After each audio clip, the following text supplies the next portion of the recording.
Эрхэм мөндөд үзэгч сонсогчдынхаа энэ өдрийн амар амгалан айлтган мэдчилье. Хүн ертөнц подкаст 3 дугаар сарын 2 дахь дугаар буюу мэдхүй болонгаа та бүхэнд хүргэхэд бэлэн болоод байж байна. За бид дотоод ертөнцийг уудалж түүнийг мэдж ойлгож мэдрэхийн тулд оршил нэвтрүүлгүүд буюу одоо мэдлэг олгох нэвтрүүлгүүдийг та хүлээж авч миний бие дамжуулан өнөөдөр ингээд 2 дахь дугаараа буюу дотоод ертөнцийн гүн рүү орсон 2 дахь дугаараа та бүхэнд хүргэхэд бэлэн болжээ. За дотоод ертөнц гэдэг маань бидний хөөхд ахуй насанд маань бүрэлдэн бий болоод орхилтой урчдаг гэдэг. Энэ тухай бид нар мэдэж авсан тийм ээ. Энэний учир болохоор дотоод ертөнц нь яагаад хөөхд ахуй насанд нь оргилдоо хурцдаг байна вэ гэдгийн учир нь болохоор хөөхд насандаа бодлыг удирдах, сэтгэлийг одоо залуурдах, сэтгэхүйг эзэмших ухааныг ажилуулах гэдэг энэ асуудлууд бүгд хийгдээгүй байдаг буюу энэ бүхэн нь нээлттэй чөлөөтэй байдаг гэсэн үг байна.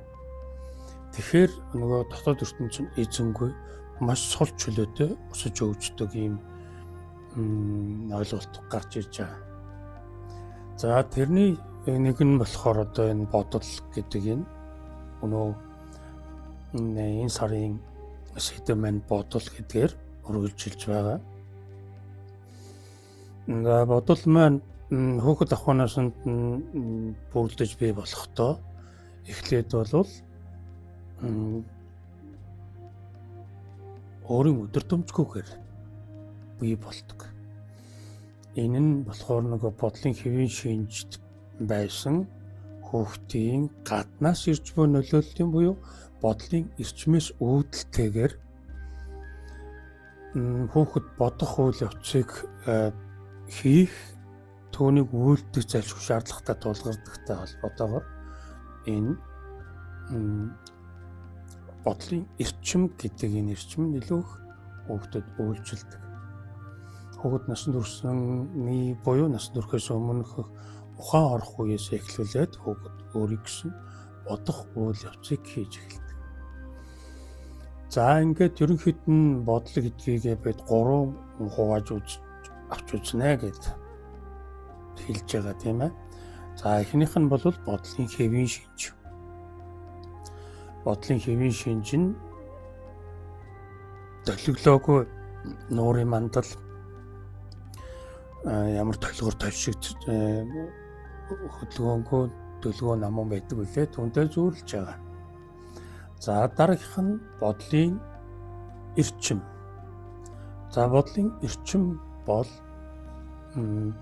тухайн хүний гаднах орчны нөлөөлөл буюу хүмүүний 5 мэдрэхүйн эргэтэн системээр дамжигдаж буй тэр хүртэмжээр бий болж байгаа энэ бодлын үзэгдлийг бид бодлын эрчим гэж нэрлэж байгаа.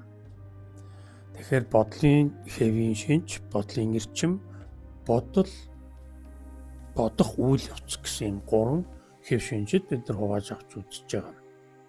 Ингэхээр бидэнд их ойлгомжтой болно. Бид бодлыг мэддэг. Тэр бодол нь би өөрөө гэж энэ дүүрэн бодох буюу түүндээ үнэмших юм хандлага байдаг учраас бид нар энийг өөрсдөө тусад нь авч харах ийм боломж одоо та бүхэнд бүрдэж байна гэсэн үг. Тэгэхээр энэ бодол гэдэг нь таны хүүхэд ахуй наснаас өөрийн дураараа оргилдоо хүртэл хөгжчихсөн нэгэн зүйлийн ертөнц байна гэж бодлын ертөнц. Тэгэхээр бид нар түүнийг өөрөөс хамааралгүйгээр өөрийн мэдэлд авах одоохондоо хамааралгүй байгаа боловч түүнийг өөрөө мэдлэлтэй авахын тухайд түүнийг бид мэдэх, түүнийг бид ойлгох, мэдрэх хэмжээшгүй шаардлагатай.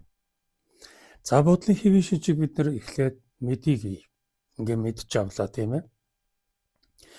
Бодлын хэвийн шинж нь огт хөдөлгөөнгүй намун тав тогтун байгаа төлөвийг хэлнэ гэж байна. Тэрнээс биш бодол зогссон буюу бодол алга болчихсон гэсэн үг шүү.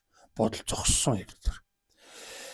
Түрүүчийн ухамсарлахуун нэвтрүүлгээр нэг жаахан тодорхой болгоогүй орхисон нэг зүйл нь болохоор бодлын хэвийн шинжийг бодол намжсан хэлбэр гэж хэлэх ёстой. Одоо бодол зогссон хэлбэр гэж хэлэх ёстой. Бодлыг үгүй хийх, бодлыг устгах, байхгүй болгох гэж юм байдгүй юм шүү гэдгийг залруулж хэлэх ёстой байсан. Энийг тав хүнээс өвчлөж залруулж хэлье. Тэр нь болохоор ингээд бодлоггүй болох гэдэг нь одоо бяцлаглалын төлөвийн хүмүүсийн тухайд бол их ач холбогдолтой түүний үр шимээр л одоо бяцлал явагдах учиртай ийм төвчөн байгаад байгаа юм. Гэтэл бодлоггүй болох нь боломжгүй гэд хэлчихээр нөгөө хизээч бодлоггүй болдгоо гэж хэлэхээр энэ нь үгний хувьд зохисгүй оновчгүй үг болчиход байгаа юм. Тэгэхээр энийг бодож үзснээ үндсэндээ бас засаж хэлье гэсэн нь бодол намжсан буюу бодол зогссон хэлбэрээ гэж хэлэх юм. Тэрнээс биш бодлыг үгүй хийх, устгах тухай ойлголт байхгүй шүү гэж. Одоо хүүхд ахуй наснаас нэг бодолд хөдлөгддөг тэр нь асар хүчтэй мэдрэгдээд мэдрэхүйн төвшөнд одоо маш хүчтэй үйлчлээд тэгээд тэр нь амьдралынхаа туршид мартагдахгүй байх нэг бодол байлаа гэж бодъё. Тэгэхэд түүнийг бид нар устгахыг бодно эсвэл тийм ээ. Эсвэл түүнээс цухтаахыг бодно. Тэрийг бодохгүй байхыг хичээдэг. Гэтэл тэр бодлыг бодлын хэвийн шинжид оруулахад тэр алга болсон шиг болно тийм үү. Тэгэхэд бид нар яах ёстой болж байгаа нөөр эхлээд бид нар бодлын хэвийн шинжээ бид сайн мэдээд авах ёстой болж байгаа юм. Бодол үгүй төвшин буюу бодлыг зогссон хэлбэр буюу бодлын хэвийн шинж. Энэ хэвийн шинжтэй бид нар ороход буюу түүнд бид нар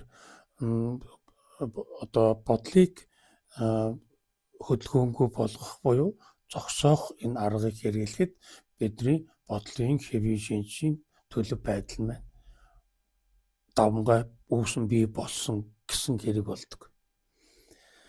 Тэгэхээр бид нар бодлого болчих шиг болно. Бодол надад алах, би бодохгүй байж чадсан, би бодлого болсон гэж хэлдэг. Энэ нь бол зөв хэрэг. Гэхдээ бодол устгах чаагүй тийм ээ, бодлыг устгаж болдоггүй.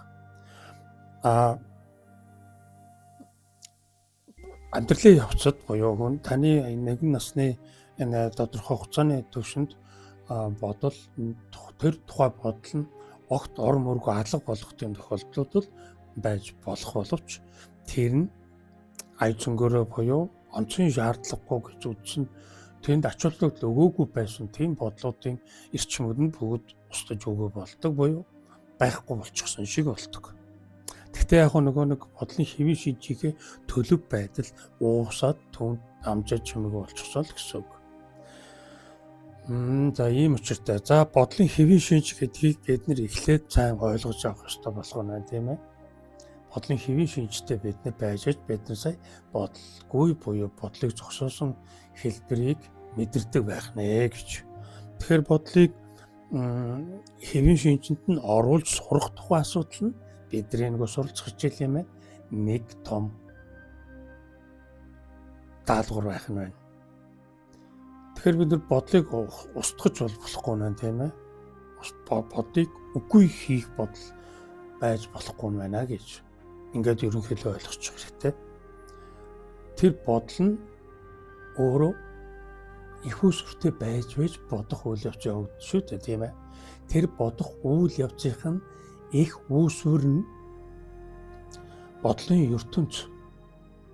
Тэр бодлын одоо хүний дотоод ертөнцийн тэр бодлын ертөнц, сэтгэлийн ертөнц гэдэг бүгдийн ертөнцөөр зөөлж харах боломжтой ийм арвин их өгөгдөлттэй тийм ертөнцийн чанартай байдаг. Тэгэхээр нийтэд нь дотоод ертөнцгээд хэлж байгаа бодлын ертөнц гэж бас ингэж хэлж бас болох ийм өргөн хэмжээний ойлголт. Тэгэхээр бодлын хэвийн шинж нь бодол зогссон хэлбэр байх нэ. Бодлыг зогсоож болдог байх юм байна. Тэр зогссон бодлын төлөвт бид нэр одоо юу болдог вэ гэхээр бидний дотоод ертөнц амардаг. Төр амс хийдэг. Энэ нь магадгүй унтаж байх үеийн тэр хугацаанд бодол зогссон шиг болдог байж мэдрэгдэх юм тэгээд хүн амарсан болдог. Тэгэхээр нөгөө бодол маань өөрөө хэвийн шинжтэй орж чадахгүй буюу өөрийн удирдамжаар хэвийн шинж төлөвтэй орохгүй байх тохиолдолд хүн ядарч туйлдах одоо энэ стресстэй гэдэг одоо ойлгомжтой үгээр бол энэ хэлбэр лөө маш хурдан явж идэг гэсэн үг. Ядарч идэг гэсэн үг. Тэгэхээр бодлороо бид нар өөрийгөө ядрааж байдаг хамаг эрчим энерги бодлороо бид нар сарниулж гаргаж цацж байх ийм үйлдэлийг ухаан сэхээгүй үедээ бид нар хийж явдаг. Тэгэхээр ухаан сэхээ ороод үүний чинь тухай бодоод эргцүүлээд эний чинь өчиг олоодохыг байз гэдэг ингээд санаа сэтэл төрөхтэйгэн зэрэг иймэрхүү мэдлэг танд хэрэг болоод энэ мэдлэгийг ашиглаж тодорхой хэмжээний дотоод ахуйн дотогшлол үүнийг үйлдэхэд одоо наад захын бяцлаглалын энгийн арга техникийг хэрэглэх энэ нүдэн аних энэ төлөв төвшний энэ үйл ажиллагаар ороод ирэхтэй зэрэг л нөгөө бодол чинь ямар айхтар юм бэ гэдгийг илүү их тодор харж болдог. Тэгэхээр нөгөө чинь хэвийн шинжтэй огт байдаггүй байна гэдгийг хүн мэднэ. Яагаад байдаггүй вэ гэж хэлдэг вэ гэхээр хүн уусаа бодол бодохгүй байна гэж хэлэхээр гайхдаг. Одоо энгийн хүмүүс бол бодохгүй байна гэдэг чинь юм бодохгүй байж юу байж болохгүй шүү дээ. Юм бодохгүй байна гэдэг чинь одоо байхгүй юу тэр хүн өгсөн хойно юм бодох болох байх та. Тэрнээс нан юм бодохгүй байна гэж байхгүй. Өргөжлийн бодно шүү дээ. Энийг ингэж бүр баттай хэлдэг тийм үү.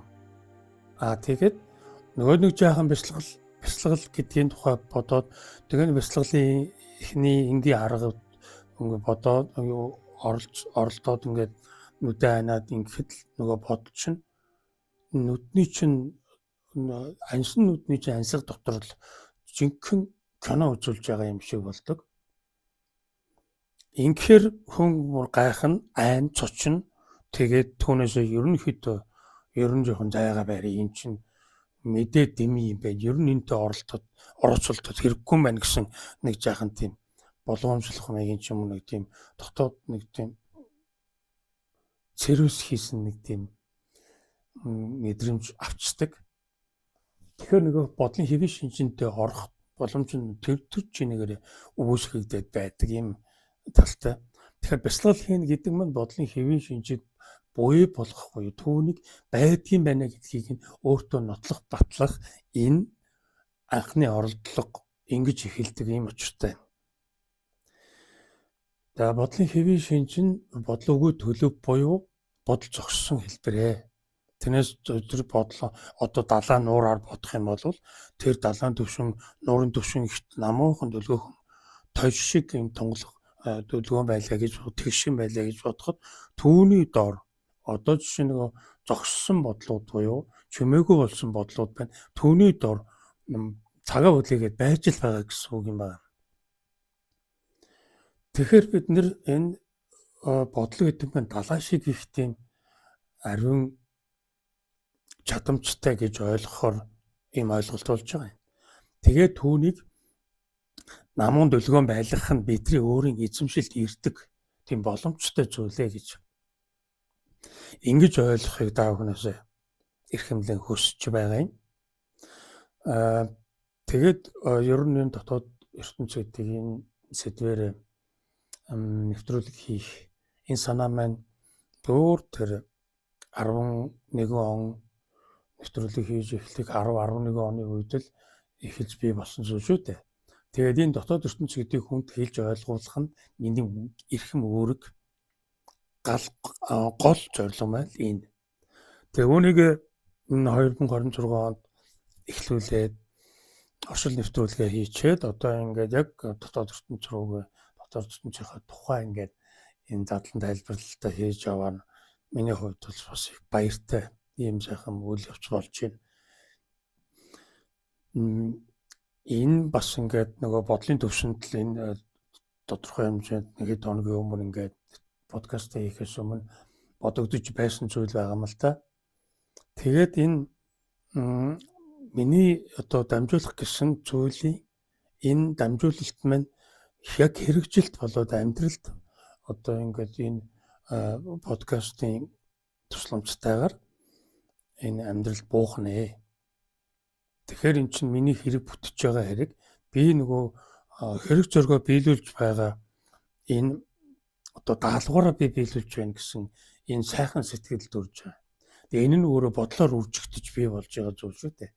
Тэгээд тэр бодох тусам энэ чинь ингээд нөгөө одоо нэг эрчмийн тухай нэг эрчмээр нэг бодлыг үүсгээд тэр эрчим нь өөрөө тэр бодлыг үржүүлээд ингээд дэлгэрүүлдэг. Энэ дэлгэрүүлэлт нь сайн үндэстэй юу, муу үндэстэй юу гэдгээс болоод явчихдаг. Тэгэхээр одоо миний бодсон тэр зүйл бол сайн үндэстэй байх нь шүү дээ. Одоо жишээ нь ингээд өөрөө би түүнийг таньж мэдчихэд ойлгочоод өөртөө нотолж баталчаад тэгээд би чимээгүй болчих ёсгүй. Би хүмүүст мөн үүнийгээ дамжуулж үүнийхээ мөн хүмүүс яг түүнчлэн мэдэрч ойлгож хүртээд ухаарад тэгээд түүнийг танин бариасаа гэсэн энэ одоо дамжуулалтыг түгээх энэ үүрэг даалгаврынхаа тухайд болохоор миний хувьд бол их зөв эрчмээр үүсэж байгаа бодлоор эрчимжиж байгаа юм зүйл байгаа юм л да. Тэгэнгүүт тэр чинь улам баяжаад ингээд одоо буддийн шашныхаар болохоор одоо нэг хамаг их болсон хамаг амьтан 6 зүйл хамаг амьтны туссан тулд гэдэг иймэрхүү зөв эрчмээр өглөгдөд байгаа учраас тэр нь тийм зөв эрчимтэй буюу зөв бодлыг хүчийг ашигласан ийм хэлбэр болж ингэж бодогдож байгаа. Тэгэнгүүтээ нэг тодорхой хэмжээнд тэр бодол дээрээ баясанхан, цэнгийнхэн байж байгаад тэгээд бясалгалдаа жаахан нэг 15 минут суухад л нөгөө бодлын хэвийн шинж маань ингээд намж. Тэгээд бодлын хэвийн шинжтэй ороход нөгөө бодол маань зогсон тийм үү? Гэвч нөгөө эрэг бодлын маань тэр бодлын зогссон хэлбэр нь угаасаа тэр бодлын хэвийн төлөвийн дотор нь байж л байгаа. Тэгэхээр бид нар юу бодно яг тэр нь хадгалагдчих үлддэг тийм одоо хэр гүн байна дундуур одоо хаана алгадагдсан байна гэдгээс л болно гэхээс биш. Тэр алга болдоггүй гэж ингэж ойлгох хэрэгтэй болж байгаа юм. Тэгэхээр бодлын хэвийн шинж гэдэг маань өөрөө ингээд цаашаа санаатай хоёулдна. Хүн ингээд хүүхэд ахуй наснаасаа ингээд бодлыг удирдахын тухайд санаатай болдог. Тэр санаа нь өөрөө ингээд бие даасан чанар болоод хөгжөөд явцдаг. Бодлоос салаад явцдаг. Тэр санаа бол бодол биш. Гэтэл энэ бодол нь одоо хүүхэд ахуй наснаас нүүдэлтэй энэ бодлын эрчим энэ ертөнц нь өөрөө хадгалагдж үлддэг ой санамжийн тогтолцоотой уялдаад явцдаг. Тэгэхээр бид нэр бодлороо бид нар юу ч хийж болно шүү гэдэг сануулга буюу бодол аюултай шүү гэдэг ийм хэллэг хэлцүүд ийм өдөртөмжтэй янз бүрийн тийм сургуульд юунууд онол сургуулиуд байдаг л да. Юу байх яах нь чухал биш. Хүмүүн та өөрөө бодлын тухай өөрийн гэсэн мэдлэгтэй болоо түүнийг өөртөө ойлголт болгож мэдрээд тэр мэдэрсэн дээрээ тэр бүхнийг ухаарах тэр боломжоор л өөрийгөө хангах хэрэгтэй байна. Тэрнээс бодлын тухай янз бүрийн онол таамаг энэ төр юм нь бол бид нар судлаад суралцаад уншиж танилцаад сонсоод мэдээд л болно. Гол нь өөртөө хэрэгжүүлэх нь чухал байна. Ийм учраас нэг бодлоос эхэлдэг учиртай. Бодол чинь бүх одоо энэ дотоод ертөнцийн одоо энэ дөрвөн уурхайн гурван уурхайныхаа хэлмэрчин орчуулагч нь болж явдаг. Ийм зүйл учраас нэг сэтгэл сэтгэхүй оюун сэтгэл сэтгэхүй ухаан гурав чинь одоо нэг энэ бодлыг ашиглаж бие биентэйгээ харьцаж байгаа буюу гаднах орчин нөхцөлтэй харьцах юм үндсэн одоо эрчим нь энэ бодол байгаа юм. Тэгэхээр бодлоор дамжихгүйгээр одоо илэрхийлэгддэг энэ төвшнүүд бол ерөөсөө биш боломжгүй гэсэн үг. Одоо сэтгэл бол дангаараа бодлоггүйгээр сэтгэл орших боломжгүй, бодлоггүйгээр сэтгэхүй ухаан хоёр нь орших боломжгүй. Ингээд ерөнхийдөө ойлгож болно. Тэгэхээр бодол гэдэг нь өөрөө асар том тийм ертөнцийн чанартай юм үзэгдэл. Тэгэхээр бодлыг бид нар басч болохгүй. Гэхдээ бодол яагаад бидэрт илүү ойрхон баригддаг вэ гэхээр тэр өөрөө асар их хурдтай. Маш хурдтай тэгээд хүний энэ дотоод ертөнцийн илэрхийллийг одоо тэргүүн зэрэгт илэрхийлдэг ийм хүчтэй илэрхийлэгч тод дуугардаг ийм төлөөлөл нь учраас бид нар бодлыг илүү их мэддэг таньдаг юм шиг бодлыг бид нар өөрийгөө гэж итгэх хүртлээр бид мэддэг болчихсон байдаг. За бодол ихээр мэднэ, тийм ээ? Ерөөсөө мэднэ. Бодлыг мэдлгүй яах вэ? Мэднэ гэдэг. Яг мэддэг юм шиг. Тэгээд ингээд нөгөө зөв бодол, буруу бодол тэгэл тэр бодлыг одоо ашиглах тухай ч юм уу нэг тиймэрхүү юм бодхоос биш бодлыг өөрөө удирдах эзэмших буюу бодлыг эзэн болох тухай бол бид нэр ерөөсөө лавшруулж авч үздэг. Лавшруулж авч үзэх нь дайлшгүй байдгийн учир нь бид нар бодлын одоо түрүүнд хэллээ бодлыг бодол хэмээхийн ертөнцийн энэ их дойлон шуугаан, энэ их өөмөн бужигнаа, энэ их хурд хүчнийх нь пянгийн даадаггүй асар хурдтай асар их юм хойсон өөрчлөгдөх энэ чанараараа бид өөмөлж ухаан санааг хэмээн сармгажуулж бид нарыг ингээд дөнхөө тийм мангардуу байдалтай болгож орхиж чадна. Тийм чадвартай. Гэхдээ бидэрт ил баригддаг. Тэгээд бид нар сайн буюу муу бодлыг бодох эсвэл сайн буюу муу гадны хүртэмжээр тэр одоо сайн эсвэл муу бодлыг бид нар үйлдвэрлэж бодох юм үйл явцыг хийх юм зэрэг ийм үйл явц хийдэг чадвартай хүн төрөлтөн учраас бид нар энэ дээрээ л их зовдөг. Тэгэхээр бодлыг бид нар эхэлж авч үзэж дараа нь сэтгэл гэдэг энэ задаргаануудтайгаа уялдуулж ингэж дараа дараагийн төвшин рүү ороход их амар болдог. Ийм учиртай юм байна. За бодлын хэвийн шинж бол ерөнхийдөө нэг ийм гэдэг хэлэхэд нэг ойлголт гарч ирэхээр байна тийм үү. За тэгвэл бодлын эрчим. Бодлын эрчим нь болохоор гаднаас ирнэ гэж байна тийм ээ. Таван мэдрэхүй эрхтэн системээр минь дамжин хүртэгдэж буй хүртэмжээр бий болж буй төвний тухай өрнүүлж буй бодлын тэр багтаамжийг авч хэлж байгаа нь бодлын эрчим гэж байгаа. Тэгэхээр энэ нь ойлгомжтой тийм ээ. Муухай үнэртэй газраар бид нар энэ ч ямар муухай юм бэ гэж хэлхийн зэрэгцээл бодоод эхэлнэ. За энэ боддог энэ үйл явц нь хүртэмжээр ирж байна. Хүртэмжүүд бүхэн түүнийг бодол болгох шалтгаан нөхцөл болоод бидэнд ирээд байгаа учраас хүртэгдээд байгаа учраас бид нар түүнийг ялгам салгам бодох юм тэрүүн зэргийн үйл хийдэг. Ихтэл бид нар боддог гэсэн. Нэг уул даваал ингээл харсан чи төв цэлээсэн сайхан нуур байж байгаа. Ямар сайхан нуур вэ гэж бодно тийм ээ. Хөө гэл ингээл эхлээл гайхаад алмаараа хэлэхгүй байж яснаа тэгээд бодоод эхэлнэ. Энэ бол тэргуунд явдаг гэсэн үг. Ерөөсө бодол бол тэргуунд яваад байдаг. За дараагийнх нь болохоор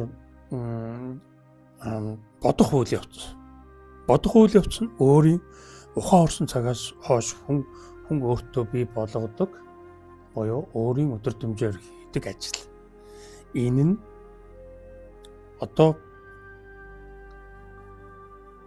хүүхэд байхдаа бодлыг ингээд удирдах эхлэхээр удирдах тухайн асуудлыг хийж эхлэхээс өмнө бодсон зүйлийг ярьдаг. Бодсон зүйлийг яриад.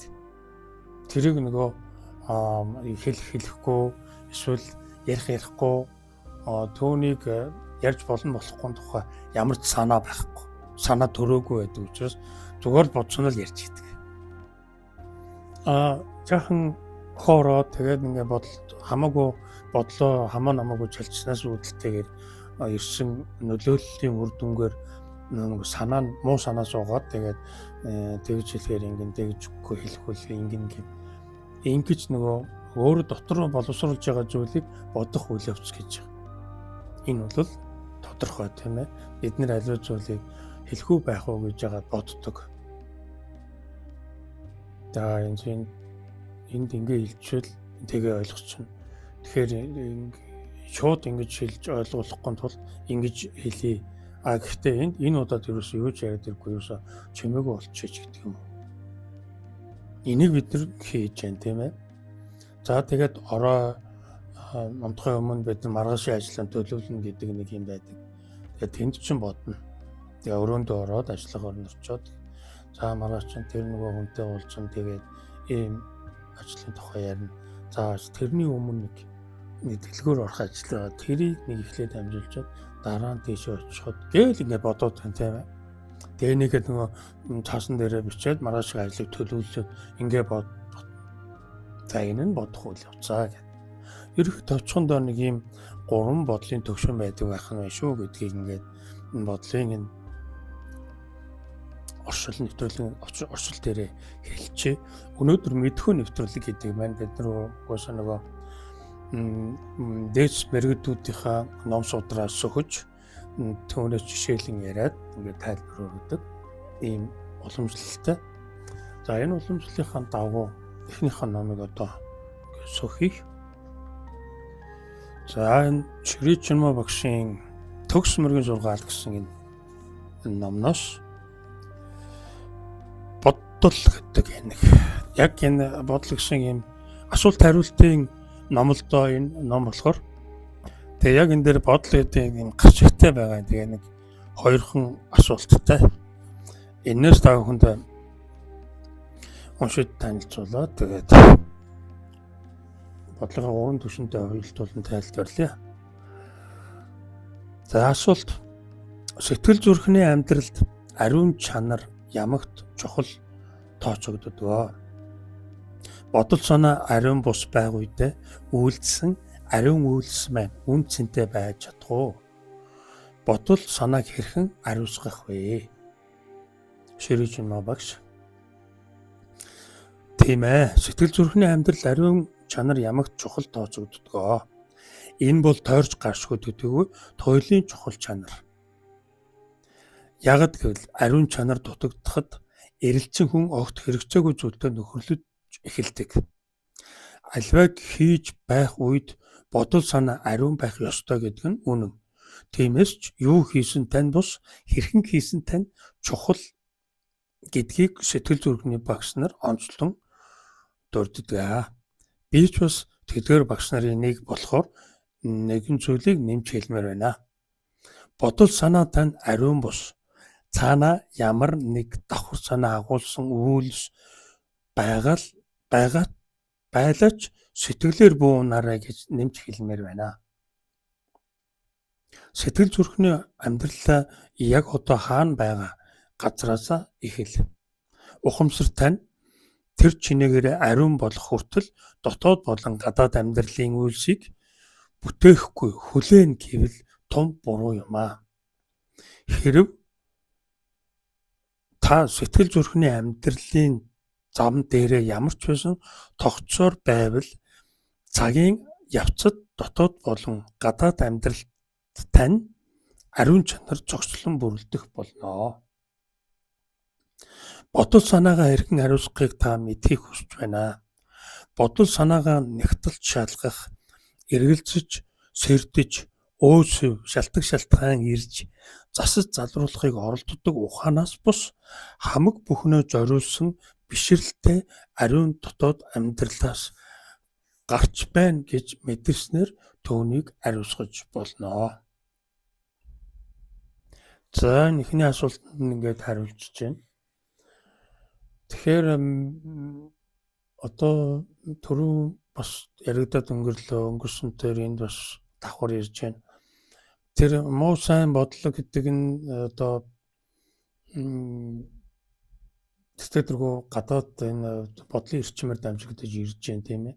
Бодлын эрчим гэдэг маань бидэнд хүртэгдэж байгаа хүртэмжээр маань дамжигдаж ирсэн зүйлийг бид нэр бодол болгох, хувиргах үйл явцтай уялдсан энэ зүйл учраас бид нар бодлын эрчим гэж хэлж байгаа. Түүнээс биш түүнийг бодлын эрчим биш ээ. Энд чинь өөр одоо жишээ нь ингээд гой сайхан аялгау сонсоход тэр бодлын эрчим биш, тэр чинь аялгау гэж хэлнэ тийм ээ. Гой ингээд зураг хөрөг кино шив үзлээ гэхэд чинь тэр чинь бодлын эрчим биш, тэр чинь тусдаа юм ингээд ярина. Гэтэл энэ нь болохоор нөгөө хүртэгдэж байгаа хүртэмжийн үүднээс нь аваад харахаар тухайн хүнд өөрөө бодол хэмээн үзэгдэж буюу бодол болон одоо гал шиг дүрлжиж асах тэр боломжит өгөгдөл нь болчихж байгаа гэдгээр энэ нь бодлын эрчим гэж хэлэгдэж байгаа. Ширчинмо багшийн нөгөө одоо ямар нэгэн байдлаар энэ гадаад болон дотоод энэ аяллахаа үйл явцыг битээ зогсоогоорой. Яг явдгаараа явж хийдэг юм а хийгээд гэсэн санааг хэлж байна тийм ээ. Энэ нь болохоор бид нар одоо ингээд нөгөө дөрвийн нэвтрүүлгээр ярьжсэн тэр хэд туулширчих маягтай байгаад идэг гэх тийм ээ. Тэгэхээр нөгөө бодлыг зогсоох, хэвийн төлөвт нь оруулах энэ мэдлэг ухаан байхгүй байгаа тохиолдолд бодлын хэвийн шинж гэж мэдхгүй учраас нөгөөхөөс зүхтахаа бодно. Тэгэнгүүтээ жоохон туулширх маягтай тэгээд бодол санаа энэ бүх юм тэгширч игдэрсэн, тайвширсан чимээгүй болсон хойно одоо буцаж энэ амьдралтай холбогдож болох юм. Тэрнээс наан бол үгүй гээд одоо ингээд өөрийгөө хорих цагдагч байдаг юм ингээд тусгаарлах ийм магадгүй байдаг гэдгээр хэлж байгаа юм байна л да. Тэгэнгүүтээ аль алийг нь хослуулад явж байвал таны амьдралын тань ариун чанар цогцлон бүрэлдэх болно гэж байна. Тэгэхээр нөгөө бодолтой төвөртэй байх биш ээ. Энийг одоо үргэлжлүүлэх бодлын үргэлжилжил байг. Гэхдээ чи нөгөө ариун сайхан бүтээл чанараа алдвал одоо зогсоож болохгүй шүү гэсэн юм санаатай. Тэгэхээр хүн амьдралаа улам цааш нь үргэлжлүүл, гадна болон дотн амьдралаа тэнцвэртэй авч яв. Энэ тэнцвэрчин чухал гэдэг манай нэвтрүүлгийн гол санаатай энэ уялдж байна тийм ээ. Бодол санаагаа хэрхэн хариуцахыг та мэдхийг хүсэж байна. Бодол санаагаа нэгтлэн шалгаж, эргэлзэж, сэрдэж, өөсөв, шалтгаан ирж, засаж залруулахыг оролддог ухаанаас бус хамаг бүхнөө зориулсан бишрэлтэй ариун дотоод амьдралаас гарч байна гэж мэдэрснээр түүнийг хариуцгаж болно. Ширчинмо багш маань бол тийм мөнгө чин бишрэлтэй тийм багш л да. Яг энэ ахуул гараад энэ үгээ хэлж байна. Бодол санаагаа нэгтлж шалгаж түүнээс өөсөө ирж, айрж, түүнээс зүхтаах зогсоох гэсэн ийм санаа бодолтой ухаанаас хоолвэ. Тэгээ түүнийгээ дотоод ариун чанартайгаа холбоцохоо гэх юм бол тэр чинь ариусгасан хэлбэр болно гэж товчхон хэлээд өгч байна. Бас энэ арга байж болно тийм үү? Одоо жишээ нь бяцлаглалын янз бүрийн аргууд байдаг шиг энэ бодлыг зогсоох буюу бодлыг энэ төр намжаах эсвэл бодлыг муу бодлыг сайн бодол руу оруулах гэдэг ингээд олон арга байдаг. Түүний одоо нэг нь бол энэ хувиргах тийм ээ. Дотоод ариун мөн чанараараа хувиргаж өөрчлөх энэ түүндээ ашигтайгаар яригуулах энэ аргыг хэрэглэе л гэсэн юм санаа. За дараагийн асуулт муу бодлын тогтолгооноос сэргийлэх хамгийн сайн арга юу вэ? Ширээч мөн багш ямар бодлыг хянах хэрэгтэй вэ гэвэл бүтээлч бус хор хөнөөлтөй сөрөг чанартай бодлыг хянах хэрэгтэй. Ийм бодол гаднаас бидэнд нэвтэрч болно эсвэл дотор хадгалагдаж байгаач сэргэж гарч ирж болно. Гаднаас ирэх бодлыг хянах дотроос гарсан бодлыг хянахаас хялбар байдаг. Бурхангүй харанхуй бодол гаднаас хурж ирвэл өөрсдөө бид хуйг дуулгаар хамгаалагдсан гэж төсөөлөх хэрэгтэй. Ялангуяа дух магнаг дуулгаар хамгаалагдсан гэж төсөөлөх хэрэгтэй. Дух магна хамгаалагдаагүй хэврэг ил байна гэж мэдрэгдэх үед ямагт буруу бодолд автдаг. Харин дух магнагаа бат бөх дуулгаар хамгаалсан гэж ухамсартайгаар мэдэрч чадвал муу бодол нэвтэрч орж ирдэггүй. Өөрсдөө бид олон цэрэгтэй бат бөх цайз хэрмээр хамгаалагдсан гэж ухамсартайгаар мэдрэх хэрэгтэй. Түүнийг ямагт сонор сэрэмжтэй байж буруу бодол довтлох цагт дотроо түүнээс хүчрэхийг цэрэг аримтай гэдгээ санах ёстой. Тэдгээр хүчрэхийг цэргүүд бол ариун чин сэтгэлтэй чанар мөн бурхныг зорьсон тэмүүлэл бэлхэм байдал маань бөгөөд муу бодлын дотлогоо ирэхэд тэдгээр нь бие хамгаалагч нар шиг биднийг хамгаалах болно. Дотогш нэгэнд нэвтрэн орсон бодлуудыг гаргаж хаяхад хайгүй хэцүү юм аа.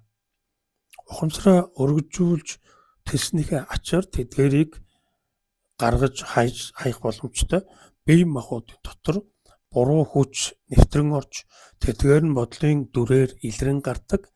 Тэгэхээр яах ёстой вэ гэвэл бие махбодын ухамсарыг дэлгэж сунгаж болдог зөөлөн эд байна хэмээн төсөөлж хязгааргүй том цагаан хуудас болтол нь татаж дэлгэх хэрэгтэй. Хэрв үүнийг гүйцэтгэж чадвал ухамсар маань ариусгах болно. Ариун бодол ухамсарын ариун тусал бүхэн ариун бус буруу бодлын эсрэг үйлчлэх хортой ижил юм аа. Бид ариун бус бодлоос айдаг гэтэл ариун бус бодол нь ариун чанараас бүрж их айдаг. Харамсалтай нь бид ихэнхдээ өөрсдөө ариун бодолтой адилхахын оронд ариун бус бодолтой адилтгадаг. Ахуй бие маань өөрийгөө ариун чанартай адилтгах яг тэр мөчид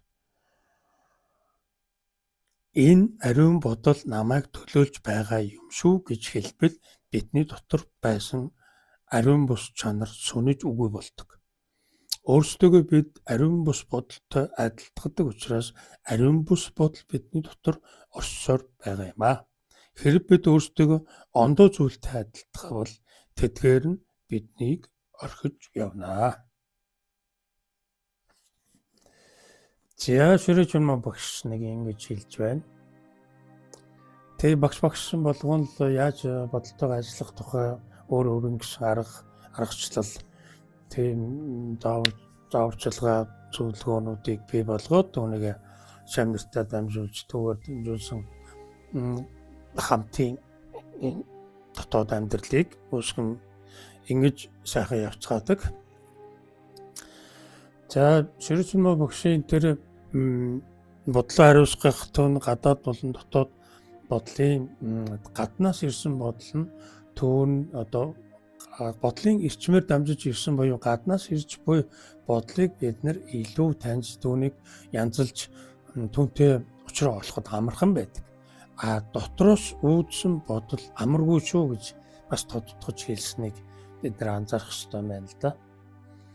Энэ нь өөрөө бодох үйл явцын төвөөр дамжигдж байгаа эрчмийг бид нар таних нь мөн хэцүү шүү гэдгийг хэлж өгч яах гэсэн үг юм байна.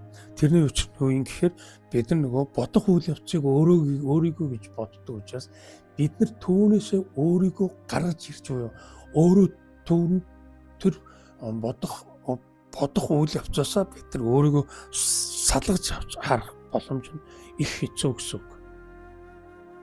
Энэ нь тийм амар байдаггүй гэдгийг Широжи Могшийн энэ сая юм дээрээс бид нар олж харж уншлаа.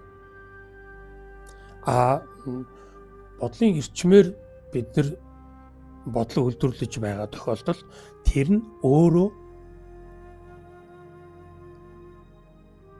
буух эзэндээ буцаг хаягтай гэдэг шиг тэндээс ирсэн эндээс ирсэн тийм юмнаас үүдэлтэй гэдгийг мэддэг учраас бид нар түүнийг зохицуулахад амархан байдаг гэсэн арай амархан байдгаа гэсэн санаа. Гэхдээ энэ бол тийм амархан бас бишийг бид нар мэднэ. Гэхдээ бид нар дотоод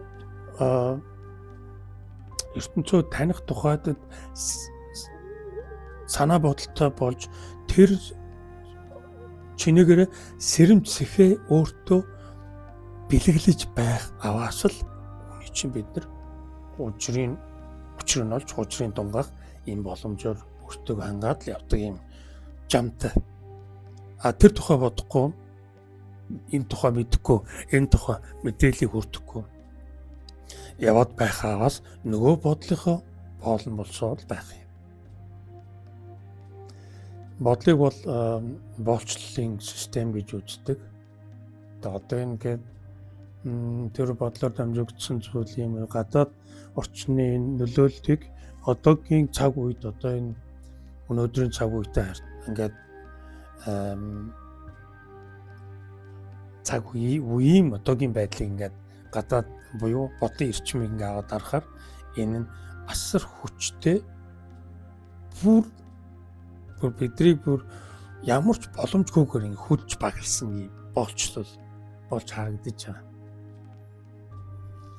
Тэгээ энийг бид нар ингээд арай нэг жоохон таньмаад ингээд энэ арай л биш байна. Энэ л биш яг ингээд жоохон танаад ирэхээр бид нар энийг янз бүрээр нэрлээд байгаа. Тэр дотор нөгөө матриксийн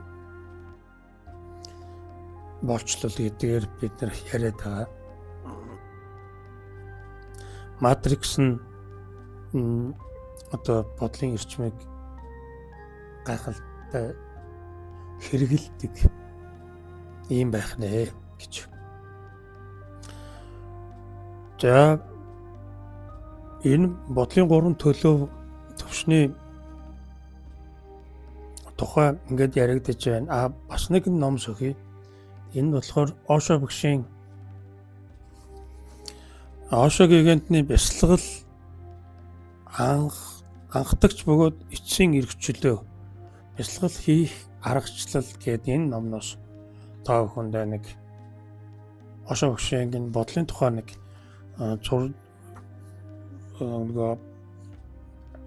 чавнартайгаа хийжсэн лекцээс нэг төвөрлөн авсан нэг хэсгийг та бүхэндээ төлөвлүүлье. Бодол санаа эргээд ирж болж шгүй. Бясалгал хийж байх үест заримдаа та нар нэгэн төрлийн хоосныг мэдэрдэг. Гэвч тэр бол жинхэнэ хоосон биш. Үүнийг би нэгэн төрөл хоосон гэж нэрлэдэг. Бясалгаж байх явцад нэг хэсэгхэн хугацаанд ерөөсөө хэдхэн секунд хэртээ та нарт бодолчин зогсчих шиг санагддаг. Ихэнх үед ийм завсар зайг гарч ирдэг. Гэвч та нарт бодолчин зогсчих санагдангууд бодох үйл явц ахаад үргэлжлээд ирдэг. Үл мэдэгдэх төдийхөн гэхдээ бодох процесс явагдаад эхэлж ирдэг. Та нар яадаг вүлээ? Та нар дотроо бодол зогсчлоо гэж хэлдэг. Үүнийг бодол гэхгүй. Бодох үйл явц хоёр дахь эхэлж байгаа нь тэр.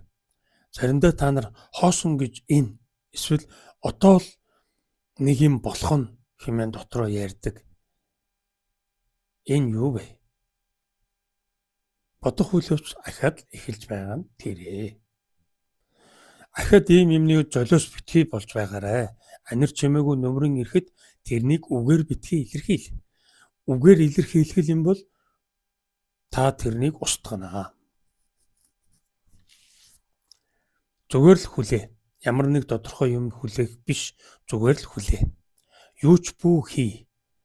Энэ бол хоосон гэж бүү хэл. Ингэж хэлэх яг тэр акшнд та тэр хоосныг устгана.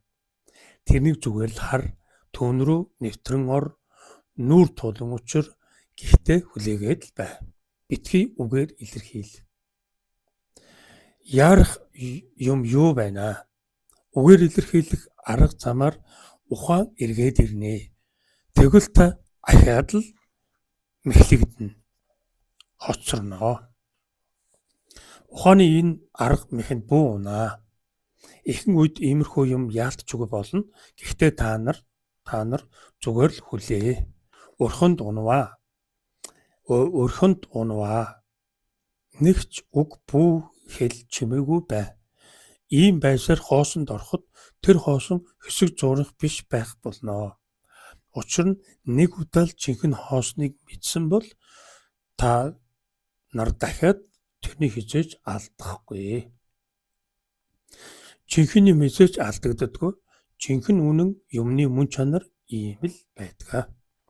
Дотоод эрдэнийн сангаа нэгэнтээ олж нээсэн цагт зүрхэн толттой нэгэнд нэвтэрч чадсан цагт үйлдэлийг хийхэд саадгүй болно.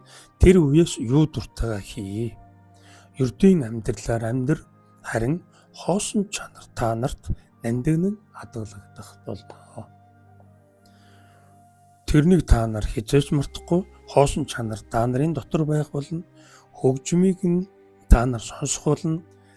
Та нар юу ч хийлээ гэсэн тэр бүхэн чинь зөвхөн гадаадд чинь өрнөдөг болно. Дотооддоо харин хоосон чанарыг агуулах болно.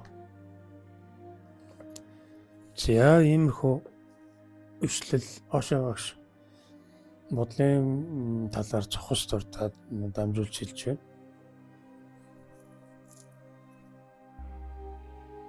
Ер нь ойлгомжтой байгаа гэж найдаж байна. Тэр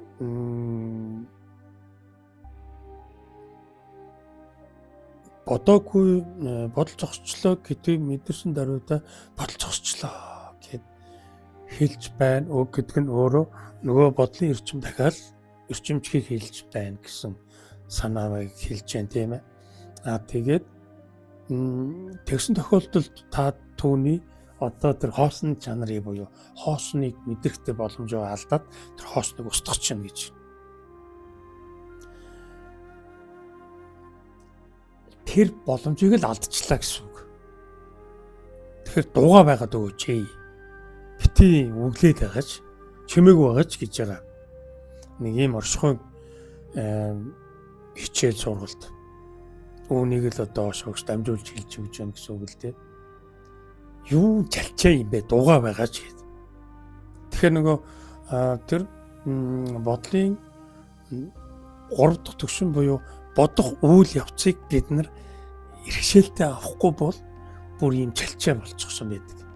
Бүр өглөө нь бүр инүүхэд бүр чалчаа гэл болсон болов юм чалччихлаа гэдэг нэг тийм бодлынхаа бодол нь ямар ч үнцээ нөгөө чалччил байдаг тэгсэн мөртлөө түүндээ ингээд хамгийн эрчим энерги алдаад байгаа учраас тэрнээсээ болоод нэг ядарч туйлдах маягтай болдог. Тэгээ тэрийгээ бид нар ерөнхийдөө энгийн байдлаар ингээд ажиглахад болохоор нэг амралт авъя. Тэгээ амарж яах гэхээр нөгөө бодлоо улам өргөжлүүлэх өөр төвшөнд л өргөжлүүлэхээс биш. Нөгөө бодолтойгоо нүүр тулах учрах юм үйл ажиллагаа байдаг юусоо хийдэггүй. Тэгэхээр нөгөө бодлын эрчмээр ирж буй зүйлийг танин барих буюу нөгөө буух үзэн буцах хаягтай болохоор эргүүлээд бид нэр харьцахад буюу түүнээс холбоотой бодлыг таньж мэдхэд одоо мэдэж ойлгоход амар байх нь байна. Харин өөрийн бодлыг бодох үйл явцаас үүдэлтэй зүйлийг бид нар таньж мэдхэд амаргүй байдаг байна гэдгийг мэдээд авчих хэрэгтэй. Ийм л одоо хоёр одоо гэрсэн багшийн ном судраас өгөхөд ийм төлөв байдал, ийм мэдлэгийг олж авах юм боломж бүрдэж байна. Тэгэхээр бодлын эрчим, бодлын хэвийн шинж хоёр гэдэг маань өөрөө нөгөө бодлын эрчим, бодох үйл явц. Энэ хоёр нь бодлыг үргэлжлүүлээд байдаг их усүр шүү. Тэгэхээр энэ нь ингээд хэрвээ өөрийн мэдлэлтэй авахгүй бол энэ нь бүр тийм зогсошгүй тийм таны энэ амьдлаг чанарыг чинь эрчмээр хоололдог учраас түүний чинь хамаа замбараг үсээр байгаа юм шүү. Таны эрчмийг хогс ордог юм хэрэггүй зүйл. Тийм учраас та түүнийг өөрийн мэдлэлтэй ав. Тэгээ захин зарцуулаа гэж. Тэгэхээр бид нар хэрэгтэй үед нь их хэмжээгээр зарцуулаад хэрэггүй үед нь түүнийг огт зарцуулахгүй, ажиллуулахгүй хэмнээд байх боломжтой гэдэг ийм санаа байна шүү дээ, тийм ээ. Тэгэхээр бодол маань ерөөсөө бидний эрчим хүчийг өөмөлөгч их усур болж ингэж хоёрж байгаа.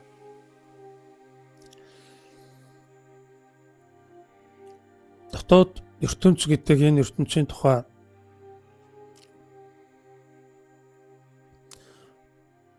ярихад бидний баталгаа буюу бидний одоо дархлаа болж байгаа. Хүмүүн заяаны дархлаа. Хин нэгний дархлаа бол биш. Хүн төрлийн дархлаа. Хүмүүн заяаны боломж, бололцоо. Тэгэхээр дотоод ертөнцийг танихгүй яваад байхаар бид нар одоо энэ дэлхий дээр болж байгаа ойлгоход хэцүү, ямар ч утга учиргүй тэгээд тусдаа одоо нэг дайсагнагч талууд дэлхий дээр болж байгаа тэр өнцөг болон бүртэл янз бүрийн хөрш орнуудтайгаа байлдсан энэ бүх үйл явдал чинь дотоод ертөнцийн мөн чанартай буюу дотоод ертөнцийн үүдэлтэй л хийгддэг зүйл. Энэс бид нар шууд ойлгоод авчих боломжтой. Дотоод ертөнцтэй эзэн болоогүй байгаа учраас тэрнээс болсон, энэс болсон. Тэр ингэдэж учраас би тэр лүү зэвсэг хэрэглэж дайрсан юм аа гэд. Тэгэхээр нөгөөх нь миний орших юунд хамаагүй довтлоод миний одоо хэрэгт хамаагүй үнэлэнгөөс оролцоод байна. Тийм учраас би эсэргүүцэж байна гэд би тэгээд зэвсэг хэрэглэсэн юм аа гэд. Энд чинь ерөөсөө ойлгуулж байгаа юм чи боломж байхгүй юу? Тийм учраас зэвсгээр үзэж байгаа. Тэгээд нэгнийг алж шатаж тэгээд байхгүй болгож яж би байчлаа. Би одоо байна гэж. Энэ чинь яг нэг дотоод ертөнцийн бүхэл бүтэн цогц ойлголт буюу дотоод ертөнд бүхэлдээ харагдаж байгаа хэлбэр нь энэс ийм гэж харагддаг. Годомжинд бид нар хоёр хүн муудалцаал янз бүр болоод тэгсэн мөртлөө нэг үндэстэн ястан одоо чинь Монгол хүмүүс хоорондоо годомжинд зодтолтод цуцнжтэй холилдлоо гэхэд юунаас болчоо яав ив гэж л бид харна. Тэрнээс биш энэ дотоод ертөнцөөс болсон гэж хэлж харахгүй тийм ээ, ойлгохгүй. Тэгэхээр энэ дотоод ертөнц гэдэг ямар чухал вэ гэдэг нь тухайн нэг хүнээс хамааралтайгаар тэр хүний дотоод ертөнц нь өөрт нь ирснээр тухайн хүн ертөнц нь хүмүүждэг буюу тэр тухайн хүн ертөнц нь өөрөө боловсронгүй болдог гэсэн үг юм ба. Одоо боловсронгүй болоогүй нөхдүүд л ингээд л одоо янз бүрийн чи би юу гэдэг ингээ хоорондоо хэрэлдэж уралдаад янз бүр болохгүй бол чамайг тгий шүү ингийн шүү гэдээ айлгаж сүрдүүлж байгаа юм болоо да шүү дээ. Энд чинь дотор боловсроогүй байгаа хүмүүсийн хийдэг ажил.